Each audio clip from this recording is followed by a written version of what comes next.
Hello and welcome back to my channel. My name is Callum Nicol and we start tonight's video with some very sad news.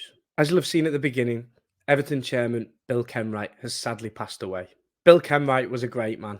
He was a great footballing man and he cared and loved Everton with everything that he had. His contribution since joining the board in 1989 has been remarkable, and he fought really hard for the new Bramley Moore Dock Stadium to get over the line with the best architects in place to give the fans of the club that he loved a state-of-the-art stadium that they could be proud of. His incredible support for the Hillsborough families as well is something to be appreciated and never ever forgotten.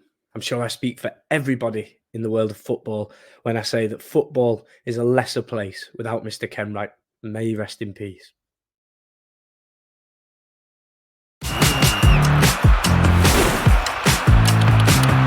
Here we are then, 9 games into the Premier League season and Liverpool sit in 4th place.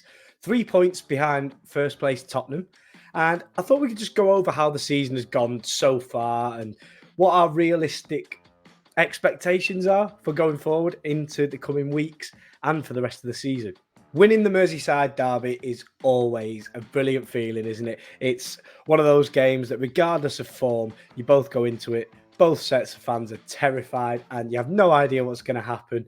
And yeah, winning it felt amazing. It was a 2-0 win for Liverpool with Mo Salah scoring a brace. And yeah, the less said about the game, probably the better. But in terms of the result, it was exactly what we needed at just the right time. But as always, it came with its controversies, didn't it? Ashley Young was sent off for 2 yellow cards, which I don't think anybody can really argue with, to be honest. And that tackle from Ibrahima Konate, where he didn't see himself booked for a second time, which would have meant he would have been sent off in the game. A dubious one. Listen, I know a lot of people think it's Stonewall. I think looking back at it, trying to get my rose-tinted glasses off, it's not much at all. I think if the situation on the pitch was different, I don't think he'd have been booked for it.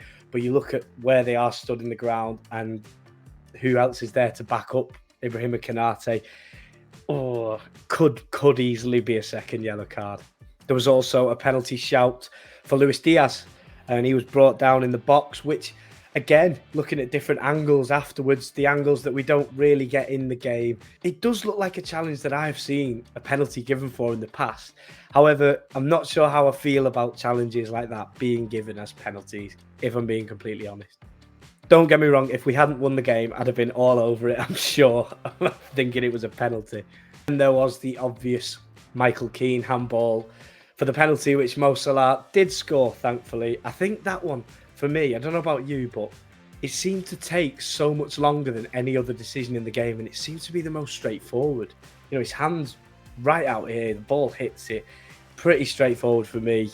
Ended up taking its time, but thankfully, just like what we asked for and what we always want, VAR came to the right decision in the end, no matter how long it takes. With the incidents out the way, I just want to talk about Mo Salah because I thought he was really, really poor in the game, but he does just know when to switch it on, and there's nobody else like him that can do that, can not really produce anything. I thought Mykolenko defended superbly against him, but he just turns it on. Be it a penalty, he scored it, a brilliant penalty as well, might I add.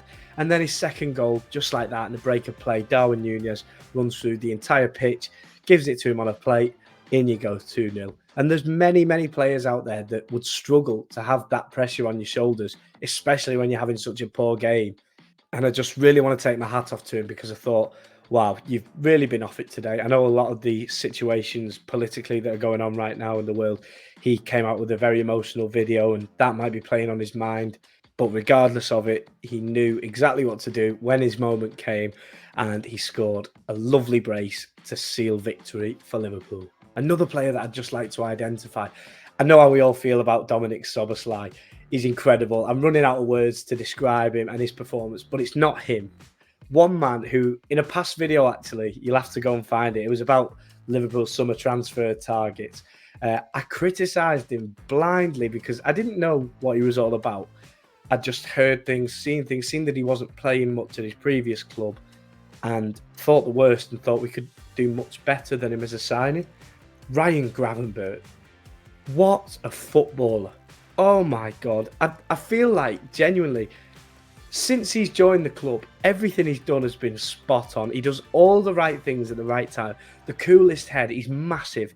His physical presence is there. Fast, knows exactly what to do, can pick a pearl of a ball out. I just think he's such a well-rounded player, and one of those that they come with. Is there any expectations? I didn't really have many. I wasn't sure about him at all. You see what he'd done at Bayern Munich or what he hadn't done at Bayern Munich. And he comes to Liverpool.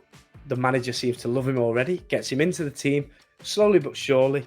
He's got a beaming smile on his face at all times. It's crazy what a manager's love and a club's open arms can do for a player, isn't it? Because he seems to be a man that couldn't be happier at the minute, and it's showing on the pitch. Another player who's really come on leaps and bounds this season, I feel as well, is Harvey Elliott. I know he probably wants to be starting games. Don't get me wrong. Everyone in that squad wants to be starting games week in, week out. That's how it should be. But the reality is, he has become such an incredible impact player from the bench. He's going to have to settle for it at the moment because that's what's working. It's working for him and it's working for us. I feel like in some of the cup games in the Europa League, when he has started, he hasn't really had that impact from the very start, from the get-go. But when he comes on, wow, he changes the entire dynamic. He gives the team such a lift. He's so energetic. And I think he's been really, really good for Liverpool this season. And I'm made up for Harvey as well. He's one of those players, when they come through the ranks like that, no, we got him from Fulham at a young age, but he has come through. And yeah, it's just really good to see him become a useful utility player in that Liverpool midfield. So if we look at the upcoming fixtures in the Premier League for Liverpool, we've got Nottingham Forest at home, Luton Town away, and Brentford at home, all before the big one at the Etihad.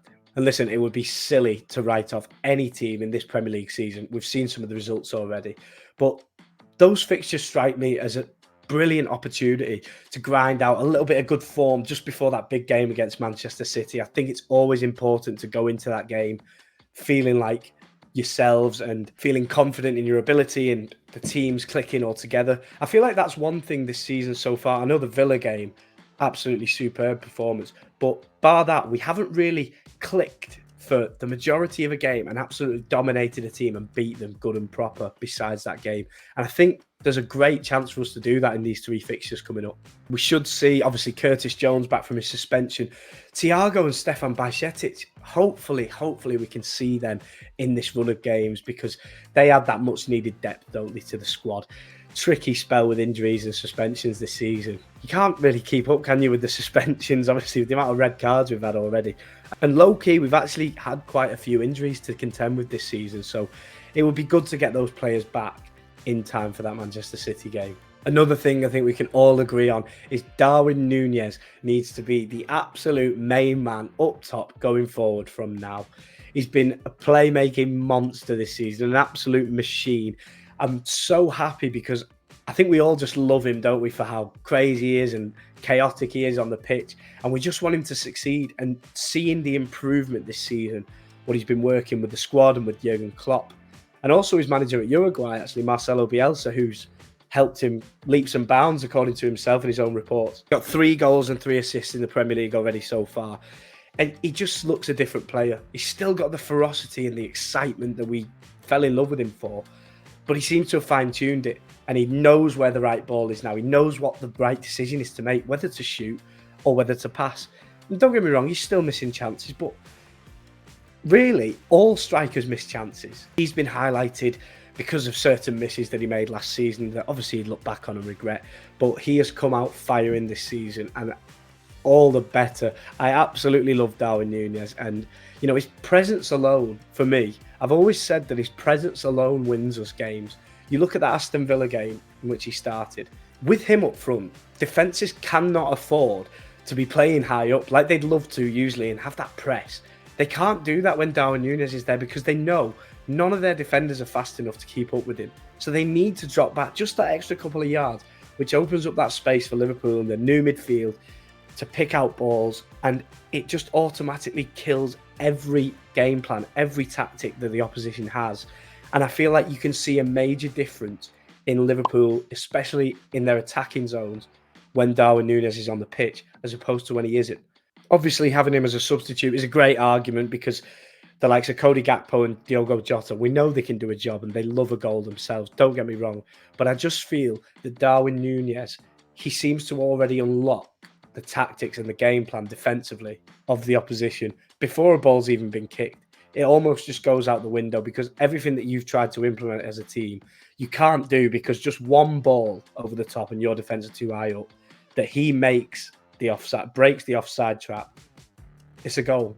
This season has every chance of being a special one for Liverpool. With the Europa League campaign in full flow, as well as a League Cup without Manchester City, it'll be very interesting actually to see how Jurgenklopp balances what could be, another bucket load of games, but that's just how we like it. Thank you very much for watching this video. Please subscribe if you haven't already for more Liverpool related content and just Premier League in general. It really helps the channel with the subscriptions and the likes and the comments. You know how it is. So thank you very much if you have already, and please subscribe if you haven't. Thank you very much for watching. We'll see you in the next one.